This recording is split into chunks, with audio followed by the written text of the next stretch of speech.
¿Cómo están, queridos colegas? Muy buenas noches. Hoy es viernes 12 de marzo en todo el país y estoy muy contento una vez más de poder estar junto a todos ustedes en esta plataforma a través del video que nos presenta Zoom mediante las diferentes redes sociales en todo el país y el mundo, ¿no? Aprovechamos las tecnologías para poder desarrollar estos elementos académicos que yo estoy convencido que nos van a ayudar, nos van a colaborar a poder siempre desarrollar mejor los temas, poder presentar para todas las personas un poco más de información, un poco más de conocimiento que nos vaya a guiar como profesionales para poder otorgar o permitir a la sociedad una atención realmente eficiente como debe de ser. ¿Cómo están? Les saluda Marcos Daniel Soruco desde la ciudad de Santa Cruz dentro de este espacio de Ratio Iuris, que para mí, ya les decía, es un verdadero gusto el poder encontrarnos. Estamos ya a la edición número 4 del año 2021 y estamos comenzando a partir de ahora con lo que nosotros hemos venido a denominar el espacio de perspectiva de género, ¿correcto? Muchas personas ya a través de las redes sociales, toda vez que estamos transmitiéndolo precisamente, nos vinieron diciendo hay muchas situaciones que han venido ocurriendo en el transcurso del tiempo, de los años, y es que hay que entender algo que es realmente importante. Derechos humanos, para empezar, la Corte Interamericana de Derechos Humanos también no ha presentado algo que haya sido novedoso en el fondo, porque siempre los derechos son progresivos, es decir, siempre para adelante y nunca para atrás. Y en ese sentido, del reconocimiento de estos derechos es cuando nace el fondo de la justicia con perspectiva de género, no necesariamente por querer beneficiar a unos, ¿no? Y poder retroceder en los derechos a otros, porque la Constitución Política del Estado, a partir del bloque de constitucionalidad, no establece ello, sino la inclusión, ¿no? De género, que esa es la finalidad en el fondo. Pero el tema ya está planteado. Hablamos esta noche sobre justicia con perspectiva de género desde un punto de vista dogmático, desde un punto de vista práctico también, pero fundamentalmente a través de cuáles son las vertientes en las que asienta la doctrina la Corte Interamericana de Derechos Humanos. Y para ello también nosotros tenemos una invitada especial esta noche, la doctora Thaí Ábrego. La doctora Thaí Ábrego está desde la ciudad blanca de América, desde Sucre, capital de Bolivia. ¿Cómo está, querida doctora Thaí? Muy buenas noches, bienvenida a este espacio. Buenas noches, muchísimas gracias por la invitación. Es un honor realmente estar en este espacio. Ya bueno, gracias, doctora. Yo quiero permitirme también decirle a todas las personas quienes participan en el evento, y más que todo decirles quién nos acompaña esta noche. También es una persona que tiene bastante conocimiento en el tema. Es más, todavía estamos hablando nosotros de la directora de la ONG Realidades. Así es, la licenciada Thaí Ábrego, además también de la plataforma de investigación y formación especializada del PIFE, es presidenta de la Red de Observatorio de Derechos, además también es psicoanalista de profesión, tiene una maestría en Dirección y Gestión de Organizaciones, cursada en la Dirección y Gestión de la Universidad de Barcelona, es especialista en Derechos Humanos y Derechos de la Niñez y Adolescencia, tiene un posgrado en proyectos innovadores y una especialidad en educación superior. Además, dirige la ONG Realidades desde hace ya 13 años, cuando se fundó. Ha sido docente de posgrado de Derechos de la Niñez y Adolescencia de la Universidad Andina Simón Bolívar y además también docente de la carrera de Psicología de la Universidad San Francisco Javier de Chuquisaca. Ha trabajado como consultora de la UNICEF, como coordinadora de la Red Parlamentaria de Niñez y Adolescencia de la Asamblea Legislativa Plurinacional de Bolivia. Ha diseñado también la guía de roles y funciones para las defensorías de la niñez y adolescencia del Ministerio de Justicia y la UNICEF. Además, también ha diseñado políticas públicas como leyes y planes de niñez y adolescencia en la ciudad de Sucre, en Tarija, Chuquisaca y Santa Cruz. Ha trabajado como directora de la carrera inicial y primaria en la Normal Enrique Finot de la Universidad Gabriel René Moreno. Ha realizado diversas investigaciones y escrito sobre diferentes libros sobre derechos de la niñez, derechos de los pueblos indígenas y derechos de los jóvenes. Hablo de la doctora licenciada Tay Ábrego. Licenciada, para nosotros una vez más es un verdadero honor el poder tenerla, toda vez de que queremos desarrollar el tema en el fondo, ¿no?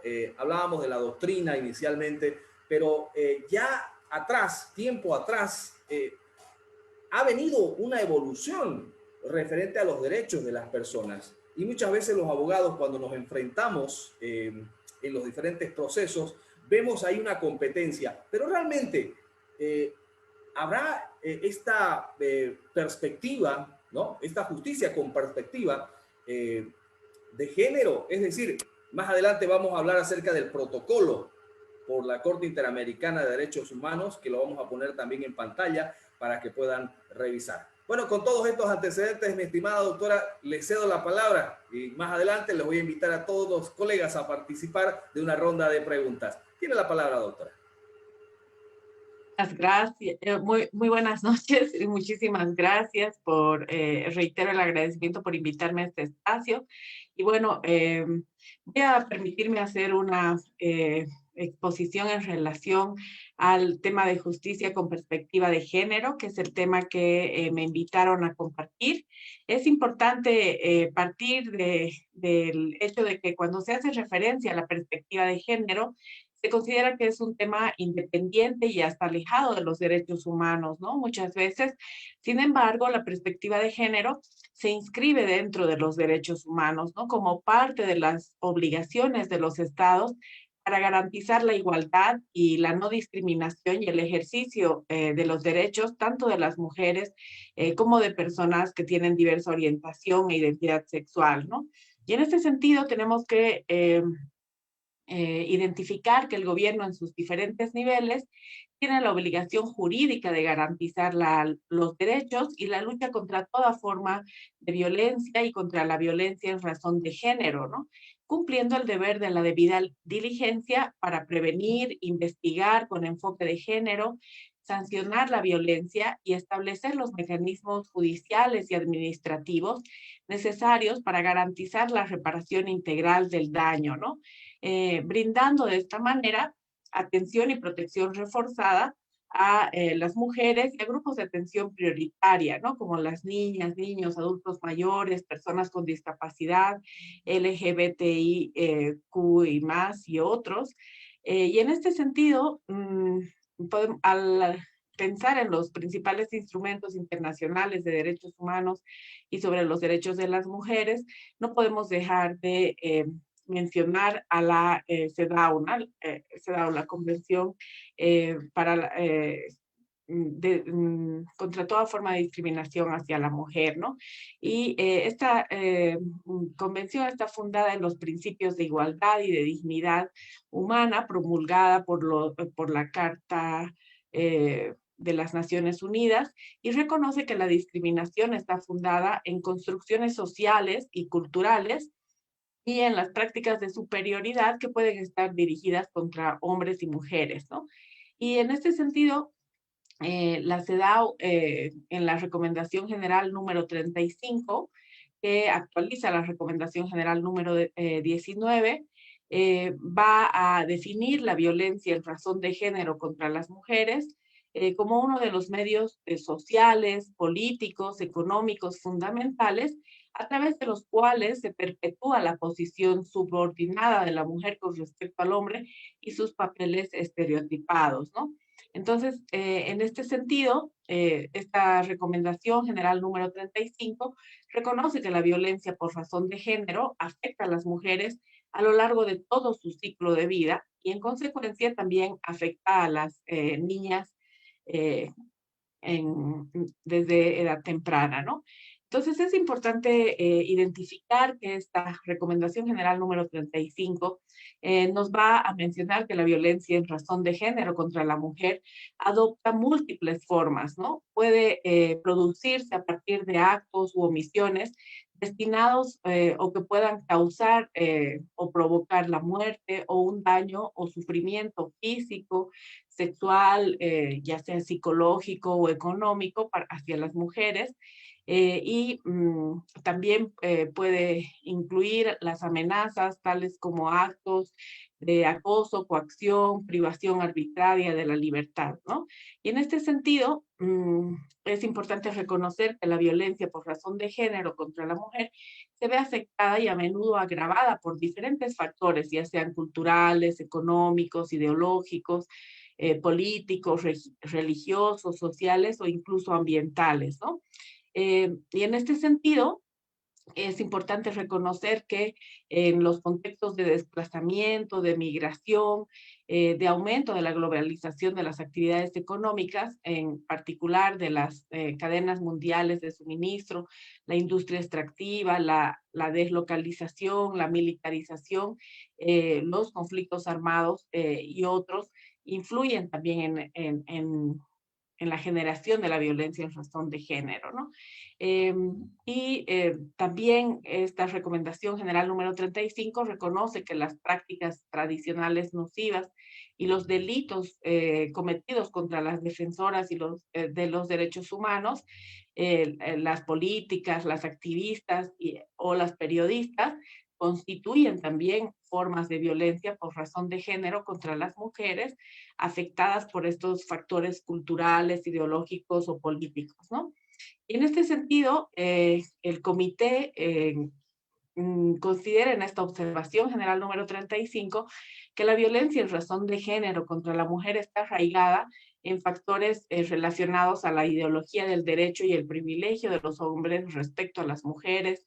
También está relacionada a las normas sociales relativas a la masculinidad y la necesidad de afirmar el control y el poder masculinos, ¿no? E imponer los papeles asignados a cada género y evitar, desalentar o castigar lo que se considera como un comportamiento inaceptable de las mujeres, ¿no? Y estos factores también contribuyen a la aceptación social explícita o implícita de la violencia por razón de género contra la mujer, ¿no? Que a menudo aún se considera un asunto privado y existe una impunidad generalizada en este sentido, ¿no? Frente a esa violencia, los estados partes de la convención deben adoptar y proporcionar adecuadamente recursos presupuestarios para tomar diversas medidas institucionales en coordinación con los diferentes actores del Estado, ¿no?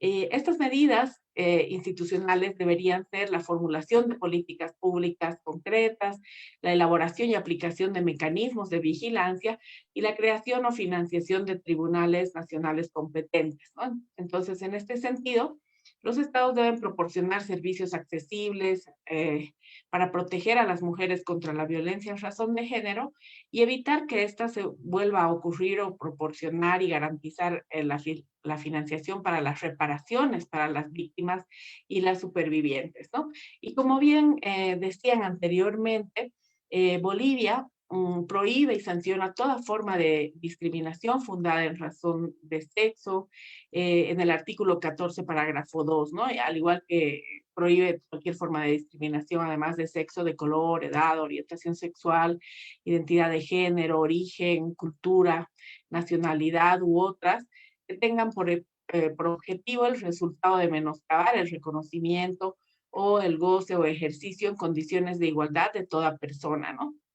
Y en este sentido, también la Constitución Política del Estado de Bolivia, en el artículo 15, define que toda persona tiene derecho a la vida, a la integridad física, psicológica y sexual, y determina que todas las personas, en particular las mujeres, tienen derecho a no sufrir violencia física, sexual, psicológica, tanto en la familia como en la sociedad, y reconoce que el Estado adoptará las medidas necesarias para prevenir, eliminar y sancionar la violencia de género y generacional, así como toda acción u omisión que tenga por objeto degradar la condición humana, causar la muerte, dolor o sufrimiento, tanto en el ámbito público como privado, ¿no?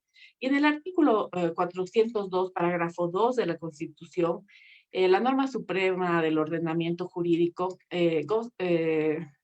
se define, ¿no?, que goza de primacía frente a cualquier disposición normativa y determina el bloque de constitucionalidad, ¿no?, que está integrado por los tratados y convenios internacionales en materia de derechos humanos y las normas de derecho comunitario ratificados por Bolivia, ¿no?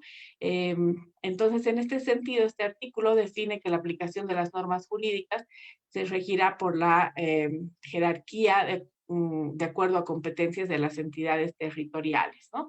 Pero es importante reconocer que en armonía con la doctrina del bloque de constitucionalidad y con el principio de aplicación directa de los derechos consagrados en el artículo 109, parágrafo 1 de la Constitución, todos los derechos reconocidos en la Constitución son directamente aplicables y gozan de iguales garantías para su protección, ¿no? Y el Tribunal Constitucional Plurinacional ha desarrollado la doctrina del estándar jurisprudencial más alto a través de la sentencia constitucional 2233, quebrado 2013, ¿no?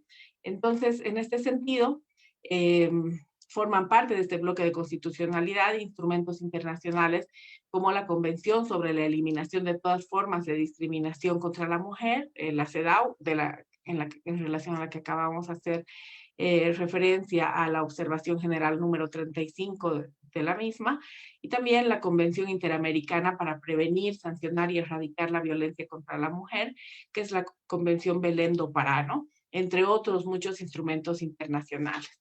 Ahora es importante reconocer que de acuerdo a la sentencia constitucional 110, quebrado 2010-ERE, se define que los estándares internacionales forman parte de este bloque de constitucionalidad, ¿no?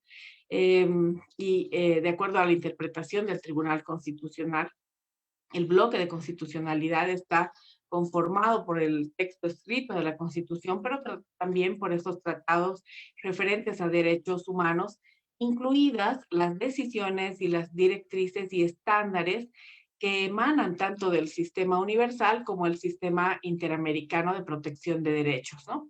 Entonces, en este sentido, los acuerdos de integración y los principios y valores supremos de carácter plural también van a formar parte del bloque de constitucionalidad, ¿no?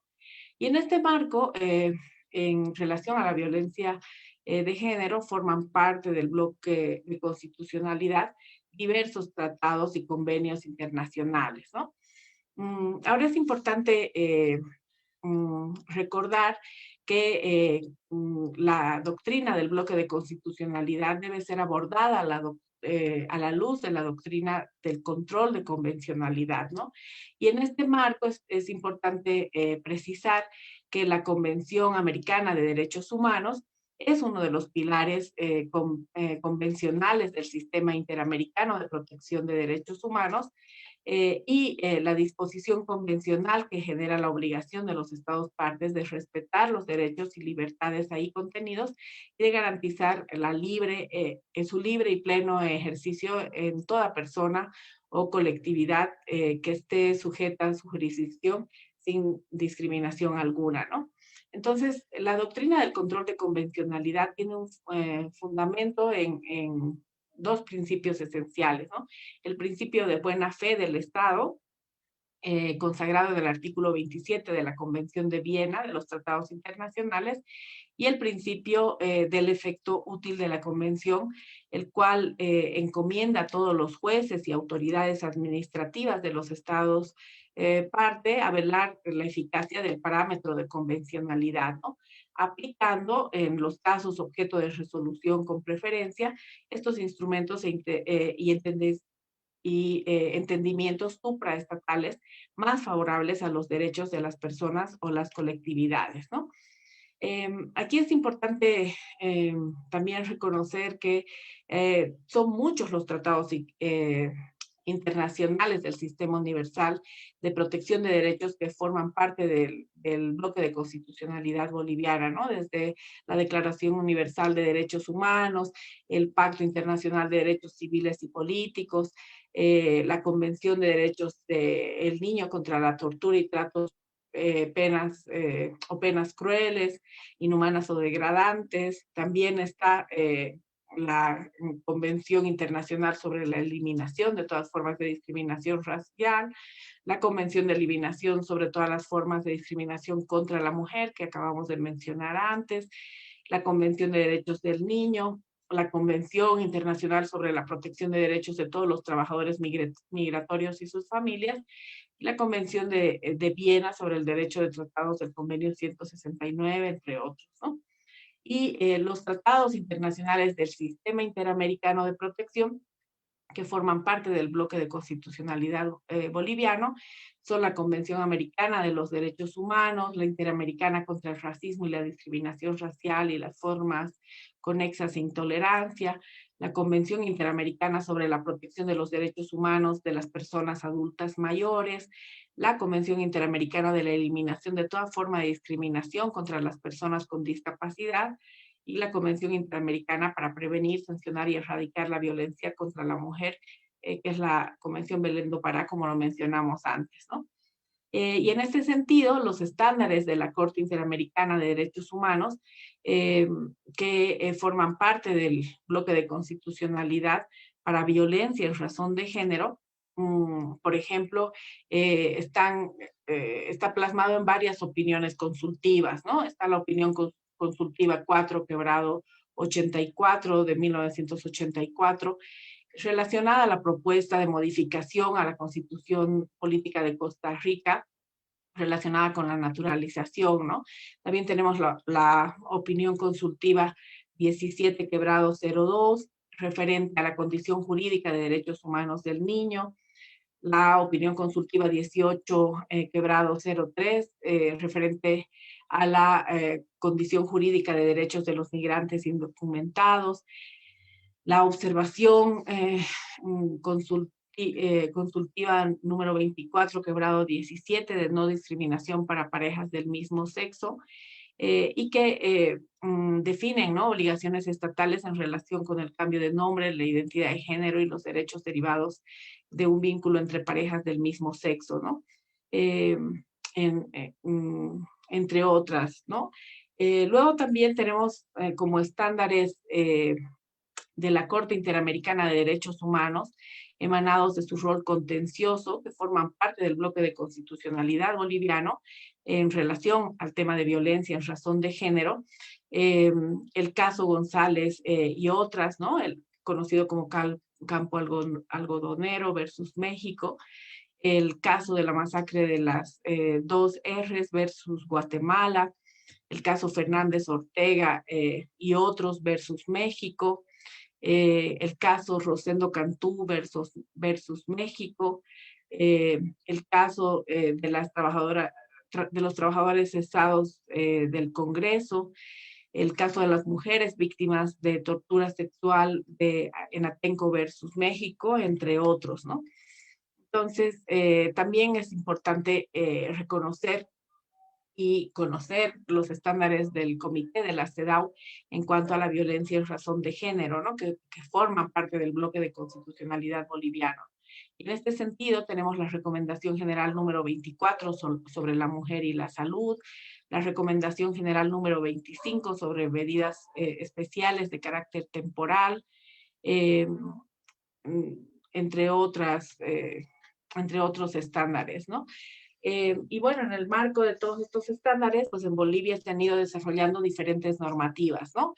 Desde la ley 348, que es la ley integral para garantizar a las mujeres una vida libre de violencia, la ley 1173 y la ley 1226, que modifica la ley 1173, ¿no? Esta normativa define que los órganos del Estado y todas las instituciones públicas van a adoptar medidas y políticas necesarias, asignando los recursos económicos y humanos suficientes con carácter obligatorio, destinados a la implementación de políticas, de programas, proyectos para erradicar todas las formas de violencia hacia la mujer, ¿no? Y en este sentido, esta ley 348 define, ¿no?, que es importante adoptar e implementar y supervisar protocolos de atención especializada, ¿no?, en diferentes instancias. además de crear y fortalecer los servicios de atención, de reeducación integral para agresores, y adoptar medidas concretas de acción y responsabilidades con el nivel de atención y prioridad que requiere la preservación de la vida, la seguridad y la integridad de las mujeres, ¿no? En este sentido y en este marco, en Bolivia se han desarrollado diferentes manuales, diferentes protocolos, entre los que vamos a resaltar hoy el protocolo para juzgar con perspectiva de Real género, para ¿no? mí. De vos. Y también Satura está. protocolo para la investigación de sanción y reparación integral de daños en violencia de género, que ha sido elaborado por el Ministerio Público y la Fiscalía General del Estado, ¿no? Desde la Dirección de Fiscalía Especializada en Delitos de Violencia Sexual y en Razón de Género, ¿no? Eh, este protocolo define, ¿no? Que eh, refiere a que el Comité de la CEDAW, en la recomendación número 25, determina que para consolidar una igualdad sustancial no es suficiente garantizar a la mujer un trato idéntico al de los hombres, ¿no?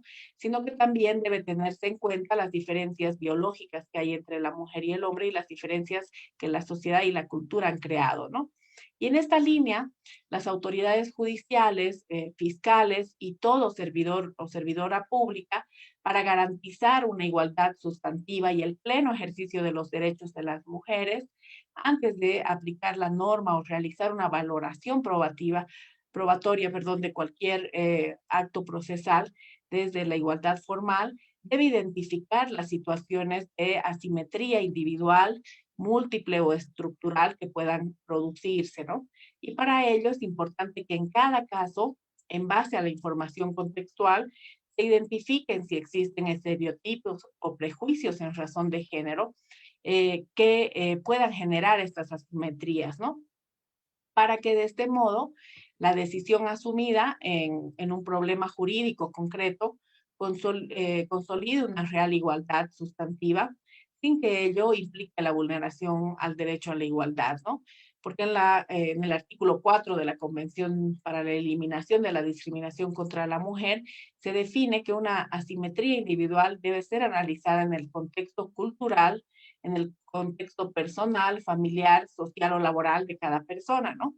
Y la simetría múltiple debe identificarse en base a varios criterios o condiciones que puedan generar estas discriminaciones múltiples, ¿no? Por ejemplo, mujer, migrante, indígena, con discapacidad, ¿no? Estas asimetrías estructurales emergen de estereotipos o prejuicios que tenemos arraigados en la sociedad y en nuestra cultura, ¿no? Que generan precisamente relaciones asimétricas de poder. Entonces es necesario definir que los estereotipos de género están relacionados con las características sociales y culturales que se asignan a hombres y a mujeres a partir de las diferencias físicas basadas principalmente en su sexo, ¿no? En este marco, dichos estereotipos con mayor rigor afectan a las mujeres en sociedades cuyas relaciones de poder son históricamente asimétricas, ¿no? En un contexto de inferiorización, infravaloración e invisibilización de la mujer, ¿no? Y la naturalización y aceptación de estereotipos a los que deben adecuarse los hombres y las mujeres legitiman y perpetúan e invisibilizan tratos diferenciados e ilegítimos que se producen, ¿no? Entonces, en el marco de la objetividad, en el marco de la independencia y la imparcialidad, las autoridades judiciales y las y los fiscales especializados en violencia en razón de género y todos los servidores públicos deben identificar estos estereotipos y las asimetrías existentes para garantizar una igualdad sustancial acorde a los lineamientos de un Estado constitucional plurinacional de derecho, ¿no? Y a todos los estándares que hemos detallado anteriormente, ¿no? La Corte Interamericana de Derechos Humanos reitera que la ineficacia judicial frente a casos individuales de violencia contra las mujeres propicia un ambiente de impunidad que facilita y promueve la repetición de los hechos de violencia en general y envía un mensaje según el cual la violencia contra las mujeres puede ser tolerada y aceptada, ¿no? lo que favorece a su perpetuación y la aceptación social del fenómeno, ¿no? Entonces, en este sentido, la ineficacia o indiferencia constituye también en una discriminación contra la mujer en el acceso a la justicia, ¿no? Por esto, cuando existan indicios o sospechas concretas de violencia de género, la falta de investigación por parte de las autoridades de los posibles móviles discriminatorios que tuvo un acto de violencia contra la mujer puede constituir en sí misma una forma de discriminación basada en género, ¿no? Y la Corte Interamericana de Derechos Humanos define esto en el caso Espinosa González versus Perú, ¿no? Ahora bien, con esos antecedentes vamos a afirmar que la perspectiva de género en el ámbito jurídico es un método del derecho que está destinado a identificar estas discriminaciones en razón de sexo, de género, de identidad de género, de orientación sexual u otros criterios prohibidos de discriminación, ¿no? Para que las autoridades judiciales, fiscales o cualquier servidor público realice actos procesales y valore la prueba o interpretaciones de la normativa pluralmente concebida de manera tal que brinde una real materialización de la igualdad sustantiva para el ejercicio pleno de los derechos, ¿no? Entonces, la perspectiva de género deconstruye esta falsa dicotomía basada en los cuerpos de las personas, así como las consecuencias que se les han atribuido a partir de los roles o estereotipos de género, sexo o de roles sexuales y compuestos, ¿no? Y desde desde este enfoque, la perspectiva de género cuestiona el paradigma del sujeto neutral universal, ¿no? Para analizar los casos desde las asimetrías propias de las sociedades patriarcales, ¿no? Para que así la decisión judicial o fiscal consagre el ejercicio pleno de los derechos y no desde la homogeneización o de la igualdad formal, sino desde la diversidad, ¿no? Entonces, la perspectiva de género ha sido desarrollada en varios estándares de la Corte Interamericana de Derechos Humanos, ¿no? En el caso Espinosa González versus Perú, se determina que los estados tienen el deber de incluir una perspectiva de género en las investigaciones y en los procesos penales, ¿no? Y el Tribunal Constitucional Plurinacional establece el deber de los operadores de justicia de incluir esta perspectiva de género en los juzgamientos penales, ¿no? De acuerdo a la sentencia constitucional plurinacional 0064, quebrado 2008-S2, del 15 de marzo de 2018, independientemente de la conformación del tribunal, ya sea por varones o por mujeres, sus integrantes están obligados a aplicar una perspectiva de género en el marco de las obligaciones internacionales asumidas por Bolivia, a través de nuestra Constitución Política del Estado y las normas internas, ¿no? En este sentido, el Tribunal Supremo de Justicia, por acuerdo de Sala Plena 126, quebrado 2016, aprueba, ¿no?, el protocolo para juzgar con perspectiva de género, que contiene los estándares que antes les mencioné ampliamente, ¿no? Y de manera específica, en este protocolo se destaca el estándar jurisprudencial más alto contenido en la sentencia constitucional plurinacional 0017 quebrado 2019, en la que el Tribunal Constitucional, en el marco de una interpretación conforme al bloque de constitucionalidad y concretamente de acuerdo a la Convención Belén do Pará y el artículo 15 de la Constitución, y de acuerdo a los estándares del Comité para la Eliminación de Discriminación contra la Mujer de la CEDAW y la Corte Interamericana de Protección de Derechos, desarrolló el deber de los operadores jurídicos de incluir esta perspectiva de género para lograr una igualdad de hecho y de derecho, ¿no? Por lo cual, los operadores del sistema deben tramitar los casos teniendo en cuenta estas cuestiones de género, pero además deben revisar las normas sobre la carga de la prueba para asegurar que esta igualdad de hecho y derecho, ¿no? En esta perspectiva de género, debe ser asumida desde el inicio de la etapa preparatoria, tanto en el control jurisdiccional como en la fase de investigación, ¿no? Entonces, la perspectiva de género, además de ser incluida en la labor jurisdiccional, también debe ser asumida en otras áreas, como la salud, ¿no? Especialmente en los casos de violencia sexual, ¿no? Y así lo establece la Corte Interamericana de Derechos Humanos. En los casos de violencia sexual, por ejemplo, el Estado deberá, una vez conocidos los hechos, brindar una asistencia inmediata y profesional, tanto médica como psicológica y psiquiátrica, a cargo de un profesional capacitado en atención a víctimas de este tipo de delito y con perspectiva de género y niñez, ¿no? Entonces, en este sentido, también es importante tomar en cuenta el enfoque interseccional, ¿no? También es un método del derecho para identificar las diversas situaciones que puedan ocasionar múltiples discriminaciones y otorgar respuestas considerando la intersección de las diferentes categorías sospechosas, ¿no? En este sentido, el Comité de la CEDAW, en la Recomendación General número 28, desarrolla este enfoque de interseccionalidad y define que la mujer, por motivos de sexo y género, está unida de manera indivisible a otros factores que le afectan, ¿no? Como la raza, el origen étnico, la religión o las creencias, la salud, el estatus, la edad, la clase, la orientación sexual y la identidad de género, ¿no? Y la discriminación por motivos de sexo o género puede afectar a las mujeres de algunos grupos en diferente medida o forma que a los hombres, ¿no? Y define que los estados partes deben reconocer y prohibir en sus instrumentos jurídicos estas formas entrecruzadas de discriminación que se superponen, ¿no? Y su impacto negativo combinado con las mujeres afectadas, ¿no?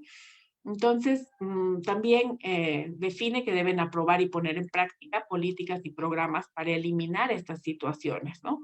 En particular, cuando corresponda adoptar medidas especiales de carácter temporal, ¿no? Entonces, este enfoque de interseccionalidad visibiliza la realidad de las víctimas que frecuentemente son sometidas a actos de discriminación concatenados e interdependientes con estereotipos y prejuicios de género, de sexo, rol sexual u otro tipo de estereotipos o concepciones sociales que las tenemos históricamente y culturalmente arraigadas, ¿no? Que en este caso colocan a la mujer en una situación de mayor vulnerabilidad. Por lo que desde un enfoque de género, estos múltiples factores de discriminación deben ser identificados por las autoridades encargadas de la prevención, de la investigación, de la sanción y de la reparación de daños por violencia de género, ¿no? En este sentido, la Corte Interamericana de Derechos Humanos aplica este enfoque interseccional en el caso Inés Fernández versus México. El Tribunal Constitucional Plurinacional aplicó y desarrolló el enfoque de interseccionalidad en la sentencia constitucional plurinacional 0358, quebrado 2018-S2, ¿no? En esta interpretación, el Tribunal Constitucional establece que el enfoque de interseccionalidad es una herramienta para analizar vulneraciones de derecho a la igualdad cuando se presentan múltiples factores de discriminación que afectan el ejercicio pleno de los derechos, ¿no? Y en este marco, a partir del enfoque de género, puede tenerse una mirada plural de la discriminación y de la violencia hacia diferentes categorías biológicas, sociales y culturales, como el sexo, la clase, la discapacidad, orientación sexual, religión y otras que hemos mencionado anteriormente, ¿no? Comprendiendo que las desigualdades y las necesidades de esta población, en los casos concretos, que pueden estar atravesadas por diversas identidades y otros factores que colocan a estas personas en situaciones de mayor subordinación, violencia y discriminación, ¿no? Ahora, el Tribunal Constitucional Plurinacional, en la sentencia 0358, quebrado 2018-S2, también desarrolla el enfoque de interseccionalidad para las mujeres con discapacidad, ¿no? Y determina que las personas con discapacidad, de conformidad con el bloque de constitucionalidad, tienen una protección reforzada.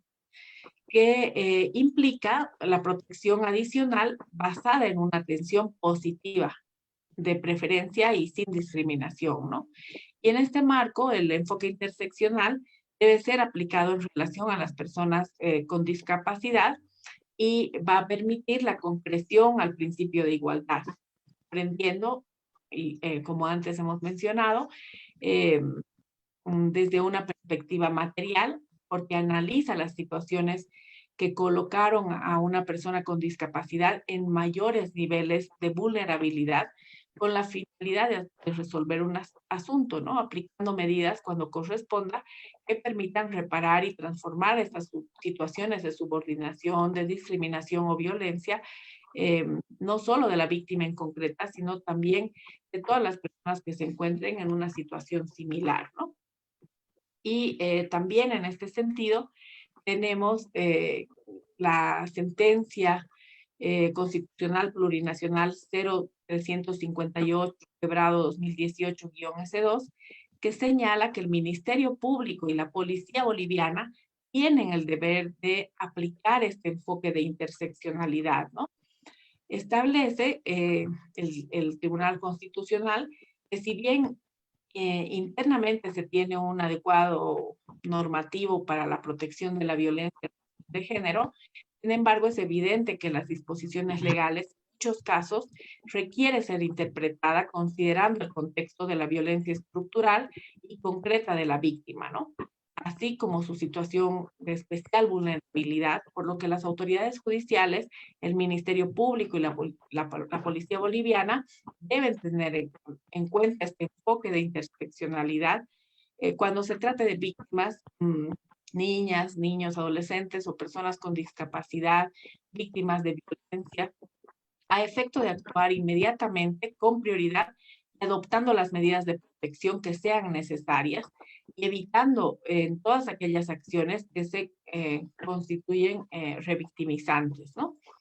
Entonces es importante mencionar que este enfoque interseccional a su vez lleva a la aplicación del enfoque intercultural, en virtud al cual desde la diversidad cultural deben analizarse también los factores de sociedades con profundas creencias institucionales o monoculturales que generan discriminación para el ejercicio pleno de los derechos de personas pertenecientes a naciones y pueblos indígenas originarios, ¿no? Entonces, este enfoque, el Estado Plurinacional de Bolivia es esencial, ¿no? Para una interpretación intercultural de derechos, ¿no?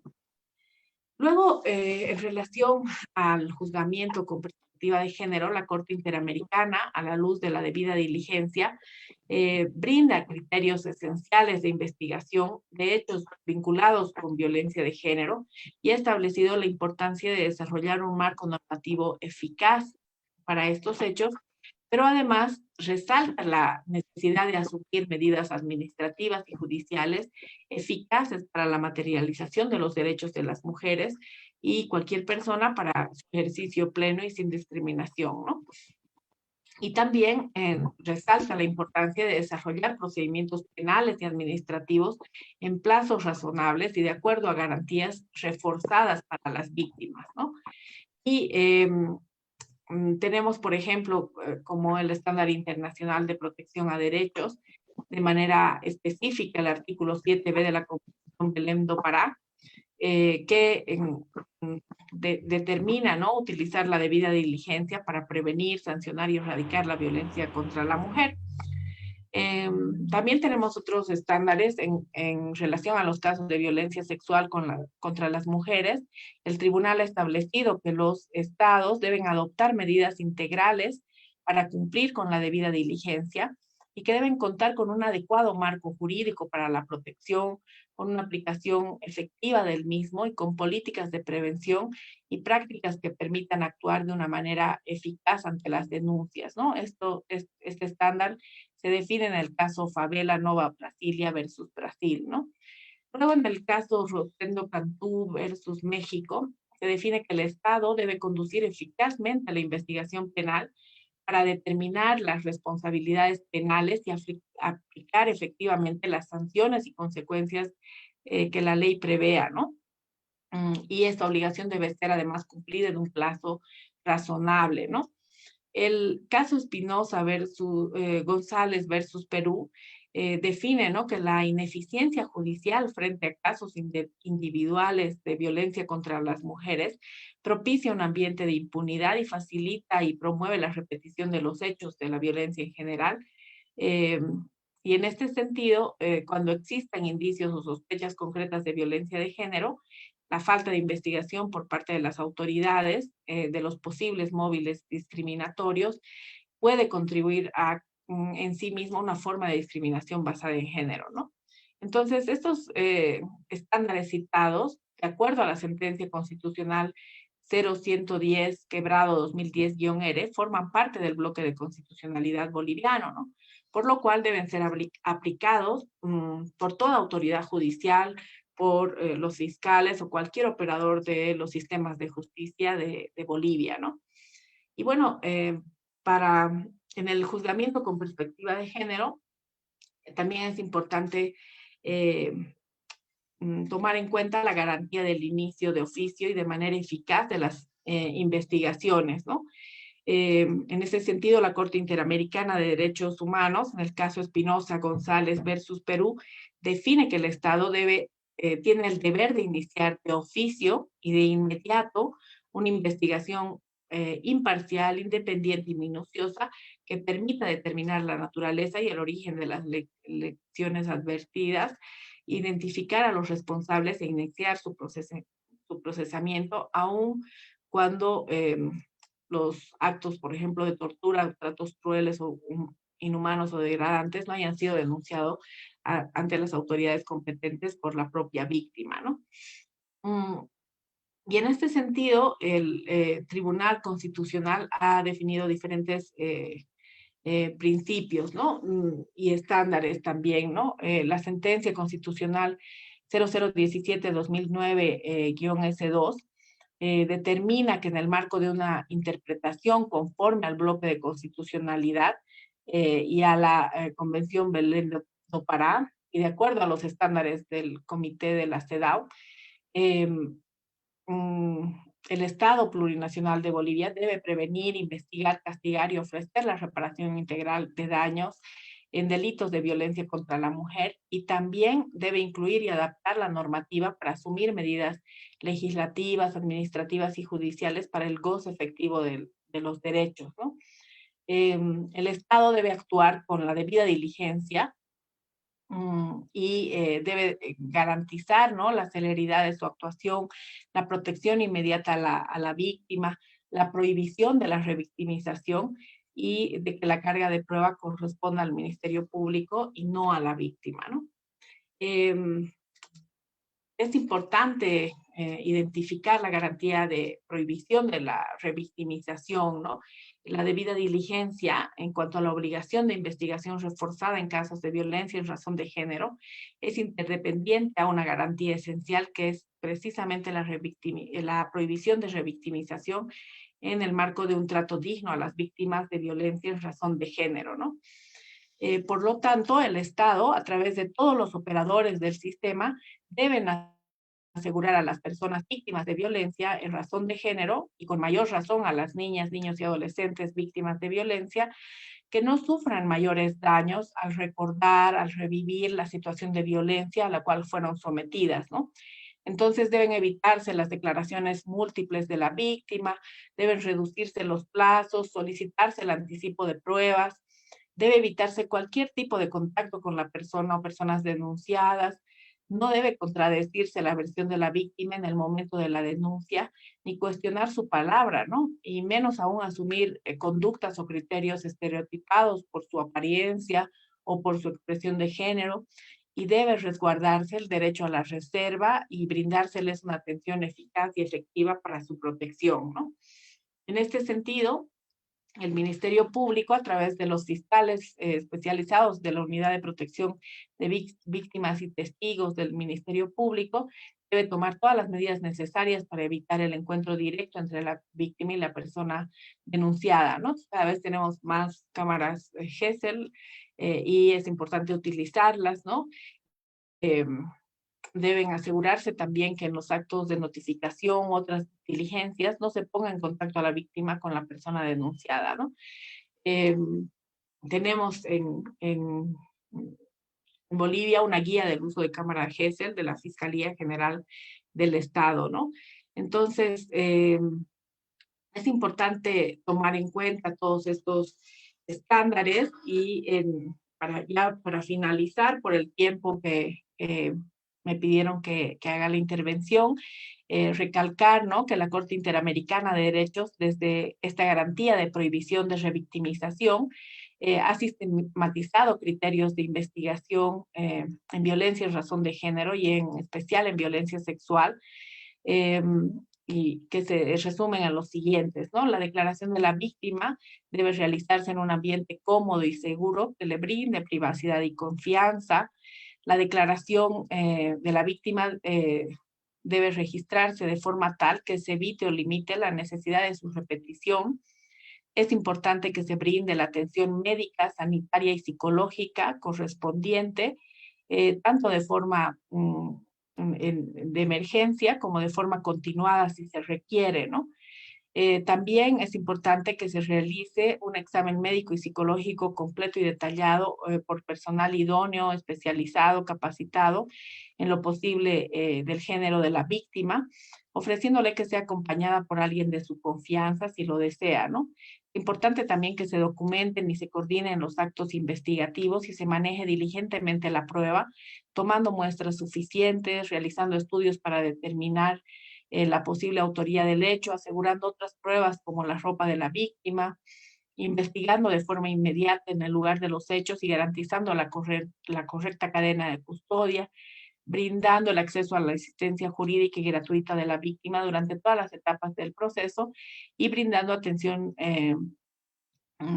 médica, psicológica, de eso no nos tenemos que olvidar, ¿no? Y estos estándares están definidos en el caso Mujeres Víctimas de Tortura Sexual en Atenco versus México, ¿no?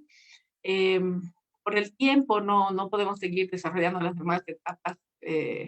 Sin embargo, es importante que conozcamos que todos estos aspectos que he mencionado están desarrollados, detallados en el protocolo para la investigación, sanción y reparación integral de daños en violencia de género, elaborados recientemente por el Ministerio Público, la Fiscalía General del Estado, desde la Dirección de la Fiscalía Especializada en Delitos de Violencia Sexual y en Razón de Género. Bueno, esta sería la exposición inicialmente. No sé si tenemos ya preguntas. Muchísimas gracias por su atención. Perfecto, querida licenciada, muchísimas gracias. Nos ha dejado bastante claro los elementos y la forma, ¿no?, la perspectiva con la que se debe de adoptar el reconocimiento de los derechos para estas o estos grupos de vulnerabilidad. En este caso hablamos de la mujer, definitivamente. Me agrada mucho también cuando hablamos acerca de la aplicación directa de los derechos, del bloque de constitucionalidad, el bloque de convencionalidad. También me agrada bastante cuando nosotros queremos hablar sobre el caso Espinosa González versus Perú, que también es muy importante. A partir de ese momento ya se establece la obligatoriedad que debe de existir de los estados para de esta manera incluir precisamente la justicia con perspectiva de género en sus legislaciones y en sus fallos, y eso es lo que debe de ocurrir. Y nosotros los abogados en este caso somos quienes tendremos que velar o hacer cumplir, buscar ante la autoridad que se reconozcan esos derechos como debe de ser, definitivamente. Felicidades, querida doctora, bastante clara y contundente su exposición. Muchas gracias. Quiero ahora aprovechar y dirigirme a todos quienes están participando en esta plataforma, tanto en Facebook Live como también en el mismo Zoom, para que puedan realizar sus preguntas y, bueno, participar con nosotros, desarrollar un poco más el tema también. Bienvenidos todos los aportes que podamos realizar, por supuesto, y esta es una conversación, este es un conversatorio, se trata de que todos hagamos una velada muy bonita, muy interesante. Querida doctora Thais Ábrego, he visto yo bastante en las redes sociales y hablan de justicia con perspectiva de género no es igualdad de género. ¿Qué opinión le merece? Es decir, ¿hay más privilegios a la mujer? No, definitivamente no hay más privilegios a la mujer, ¿no? Lamentablemente se producen muchas brechas todavía. Tenemos muchos estereotipos arraigados en la sociedad en general y lamentablemente también en los servidores públicos. Y esto produce que hayan este tipo de, no sé, identificaciones incorrectas, ¿no? O sea, definitivamente eh, desde este enfoque de juzgamiento con perspectiva de género, lo que se busca precisamente es quebrar estos estereotipos, reducir las grandes brechas que todavía tenemos y que se muestran, ¿no? En las estadísticas, en las que podemos identificar claramente que lamentablemente la mujer todavía sigue sufriendo altos índices de violencia en relación al hombre, por ejemplo, ¿no? Entonces, creemos que es importante tomar en cuenta esto. Perfecto.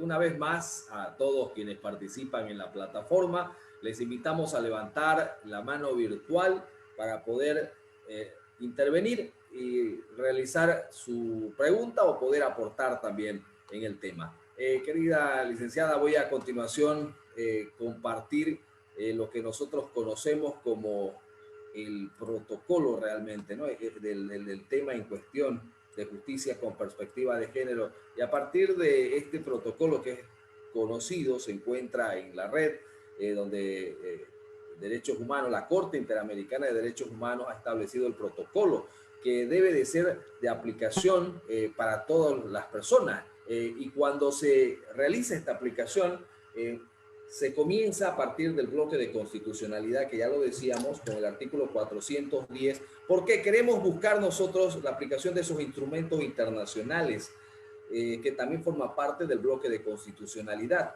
¿no? Conforme el 256 de la misma Constitución Política del Estado, para poder tutelar mejor o de mejor manera aquellos derechos y garantías, en este caso de este grupo de vulnerabilidad, refiriéndonos específicamente a las mujeres. Evidentemente para evitar de esa manera, o más bien para cumplir y no ingresar en no poder establecer lo que en muchos casos hay estados que han podido de alguna manera romper con el pacta sunt servanda, ¿no? Que es también una forma de cómo el Estado debe de ejecutar sus fallos.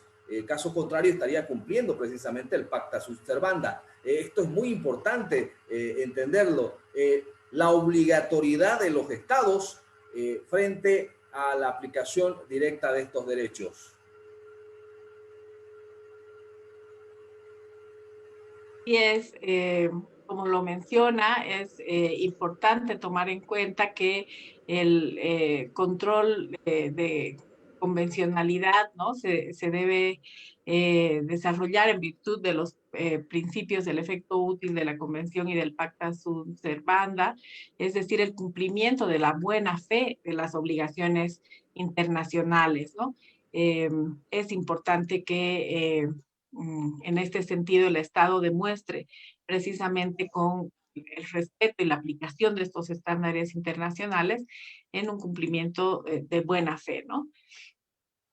Bien, a continuación, otra de las preguntas que me interesa bastante de parte de los participantes que están en Facebook Live, me dicen respecto a aquella interpretación favorable o pro hombre. Perdón, no le escucho bien porque había un ruido de un micrófono encendido. Si me puedes repetir, por favor. ¿Ahora me escucha bien? ¿Ya tiene buen audio? Perfecto. Respecto a lo que es la interpretación de favorabilidad, ¿no? Pro persona o pro homine, que también establece estos criterios, esta perspectiva de género.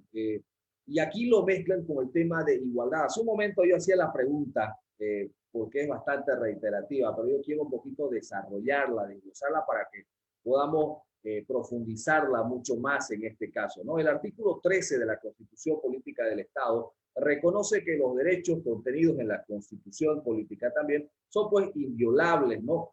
Además de ello también son universales, interdependientes, indivisibles, progresivos, ¿no? Aquí voy a hacer una pequeña pausa porque el progresivo significa el que estos derechos serán siempre para adelante, deberán reconocer, mejorar, deberán de comprender el mejor alcance para poder tutelar con efectividad aquellos derechos y no hacia atrás, no regresivo, sino progresivo, ¿no? Y el Estado debe de hacer eso, promover, protegerlo, respetarlo. Entonces nosotros vamos a una acción, en este caso una acción constitucional, en el ejemplo, ¿no? Y vamos a buscar esta interpretación favorable pro persona, pro homine. También dentro del marco de la igualdad de género, ¿de qué forma? ¿Cuál es la interpretación más o menos que podríamos nosotros conseguir? Y efectivamente, ¿no? Está directamente relacionado al, a que el principio pro homine debe siempre elegirse, debe permitir elegirse la alternativa más favorable para los derechos protegidos, ¿no? Por, en este caso, la Convención Americana de Derechos Humanos, por ejemplo, ¿no? En el marco de la opinión consultiva, según la Convención Americana y el artículo 1.1, se define, ¿no?, que este artículo deja abiertos criterios con la inclusión del término de otras condiciones sociales e incluye a todos, ¿no? Y está directamente relacionado al principio de no discriminación, porque proscribe, ¿no?, que la discriminación incluye categorías diferentes, ¿no? Desde la mujer, desde todas estas categorías de sexo, edad, y también incluyen los temas de orientación sexual, y por esto este enfoque de género no solamente va a proteger, digamos, y a poner la mirada sobre los derechos de la mujer, sino también a todas las otras categorías en razón de orientación sexual, identidad de género u otras como las personas con discapacidad y otras, ¿no? Entonces, este principio sin duda está directamente relacionado a la no discriminación, ¿no? Excelente. Es importante también señalar el origen, es decir, el génesis, el inicio. ¿Por qué en el Estado Plurinacional de Bolivia tenemos que realizar la tutela de los derechos de la mujer con prioridad, si se quiere decir? ¿Por qué? ¿De qué manera? Hay esta convención Belén do Pará, ¿no? Que ha sido fruto precisamente porque en el Estado boliviano presentaba una gran cantidad de índices, es decir, los más altos de violencia. Y es así, de esa manera, como también nace la Ley 348. Ese génesis, ese inicio, ¿nos puede explicar un poco? Bueno, en realidad es bastante más anterior, ¿no? En la Constitución Política del Estado, definitivamente el Estado prohíbe, ¿no?, toda forma de discriminación fundada en razón de sexo. También prohíbe que define, ¿no?, que nadie puede sufrir violencia física, sexual y psicológica. En el artículo 15, parágrafo 2, la Constitución Política del Estado va a decir, en particular las mujeres, ¿no? Precisamente porque, de acuerdo a estas estructuras patriarcales que tenemos, estos estereotipos históricamente y culturalmente arraigados que tenemos, se producen esta discriminación en razón del sexo, ¿no? Del género, y producen estas brechas, estas desigualdades a diferentes niveles, ¿no? Y también generan estos tipos de violencia contra la mujer, ¿no? Sabemos que la Constitución Política del Estado se debe aplicar a través de normativas, ¿no? Y en el caso de Bolivia, precisamente es a través de la ley 348, que es la ley integral para garantizar a las mujeres una vida libre de violencia, ¿no? Y su reglamentación, que es el Decreto Supremo 2145, ¿no? Esta ley va a promulgarse el 2013 y posteriormente, el 2019, se modifica a través de la ley 1173, que es la ley de abreviación procesal penal y de fortalecimiento de lucha integral contra la violencia a niñas, niños, adolescentes y mujeres, y posteriormente también modificada por la ley 1226, que es la ley de modificación a la ley 1173 de abreviación procesal penal, ¿no? Eh, en este marco normativo se ha desarrollado precisamente estos estándares internacionales que Bolivia ha asumido al ratificar estas convenciones internacionales, y ha aceptado compromisos que debe aplicar a través de leyes, de planes, de programas.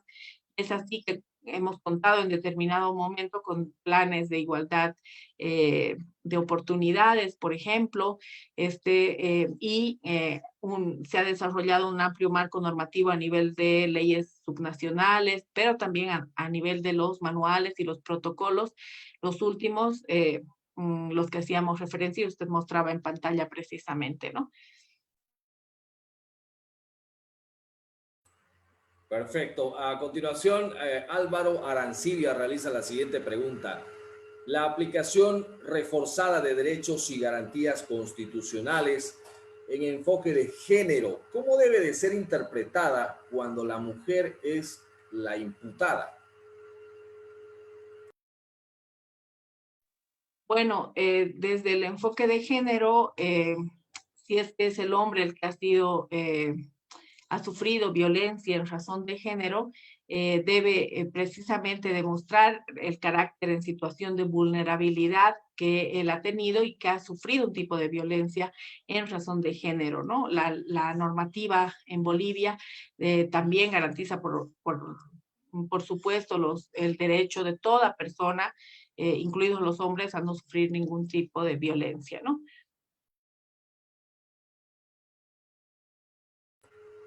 Bien, gracias. Lo mismo respondemos para Bernardo Luis Mamani, que hace una pregunta muy similar. Indica él, buenas noches, ¿cómo se tendría que proceder en un caso cuando una mujer es víctima y el varón es el imputado? En este caso, al revés, ¿quién tendría más derechos? Bueno, lógicamente la víctima, ¿no? Bajo ese estándar jurisprudencial más alto que indicaba aquí la doctora Ábrego. Continúan las preguntas. Yo quiero agradecer a todas las personas quienes participan. Iván Lima nos dice lo siguiente. Doctora, muy buenas noches. Una duda en una audiencia cautelar, su ejemplo, ¿no? ¿Qué acuerdos y normas son las que se utilizan para cada riesgo procesal? Es decir, en cada caso estar ante un caso de violencia contra este grupo de situación de vulnerabilidad. Bueno, esto es un poco más procedimental, un poco más procesal en materia penal, ¿no? Sin embargo, en el fondo sería en una audiencia cautelar, cuando se está revisando, ¿cuál sería el análisis? Queremos nosotros ver la perspectiva de género que tendría la autoridad jurisdiccional para que podamos nosotros hacerle entender realmente cuáles los derechos de este grupo de vulnerabilidad. ¿Cuál sería el fondo? ¿De qué manera nosotros podríamos reforzar nuestra argumentación jurídica buscando la aplicación de la justicia con perspectiva de género?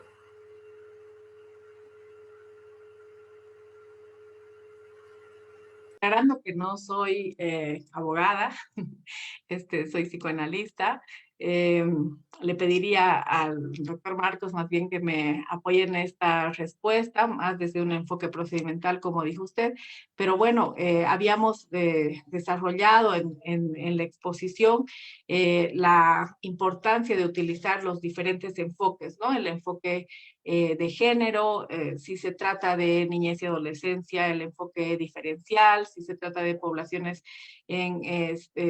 de pueblos indígenas originarios, el enfoque intercultural, si se trata de personas en situación de múltiples discriminaciones, también utilizar el enfoque interseccional, ¿no? Y todos los estándares que he mencionado al principio de la exposición, ¿no? Desde las opiniones consultivas, las sentencias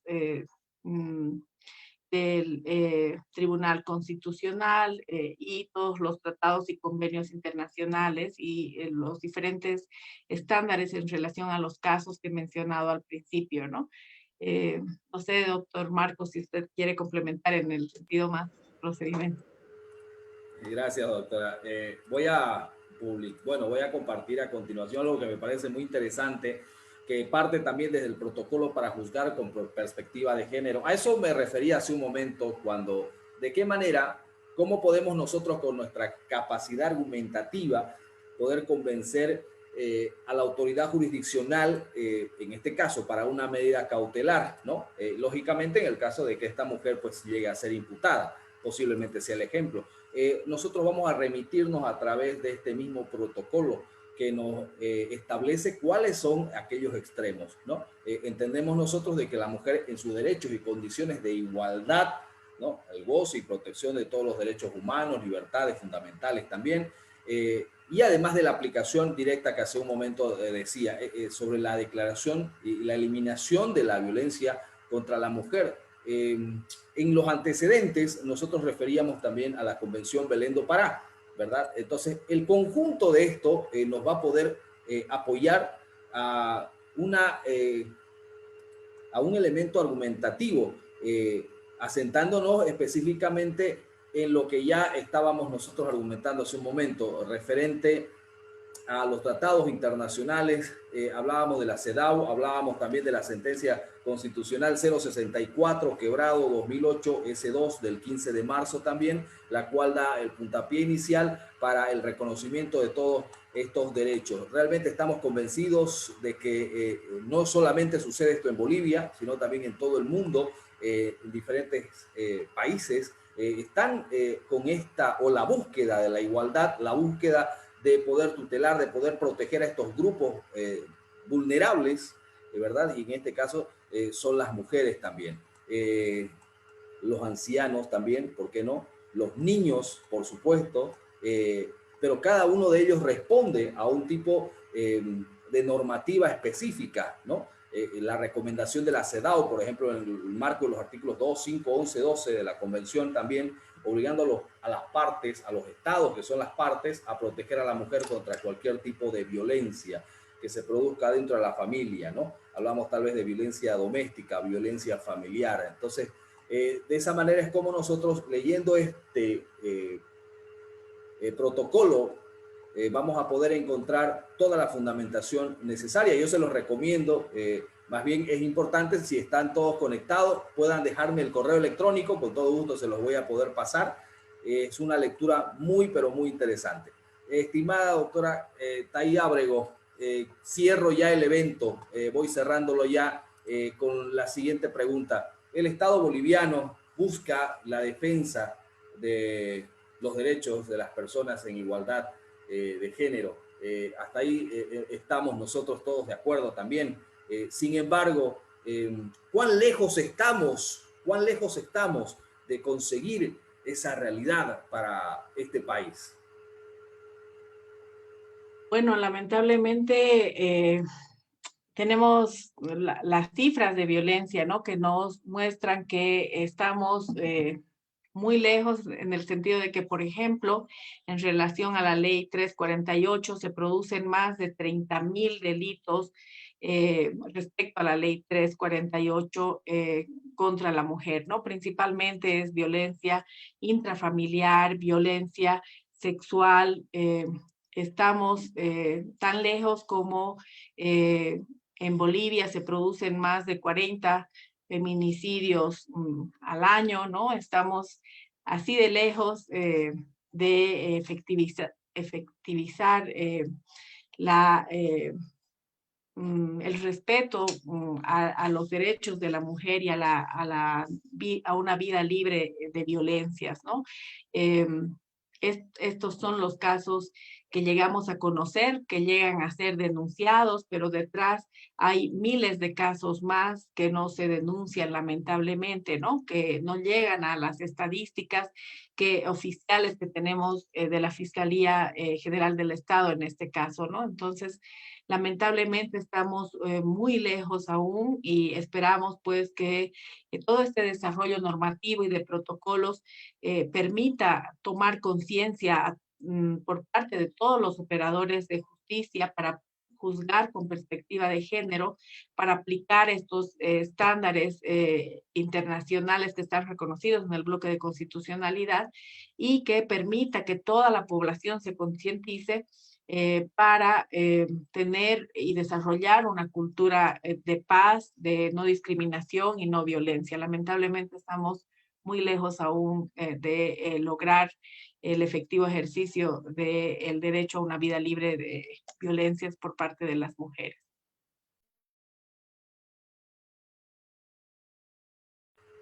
Excelente, doctora. Muchas gracias. Esperamos que no sea la última vez. Esperamos tenerla en otra oportunidad.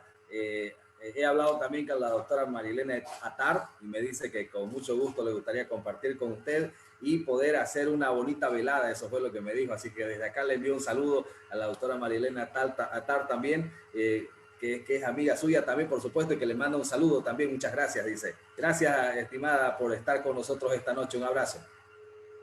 Muchísimas gracias y bueno, un saludo cordial a todas las abogadas constitucionalistas con las que tengo el honor de poder compartir espacios como la doctora María Elena Attar, la doctora Gabriela Sauma y la doctora Patricia Cerrudo. Muchísimas gracias por el espacio. Y gracias también a todos ustedes, queridos colegas, que nos han acompañado en la emisión de este espacio en todo el país.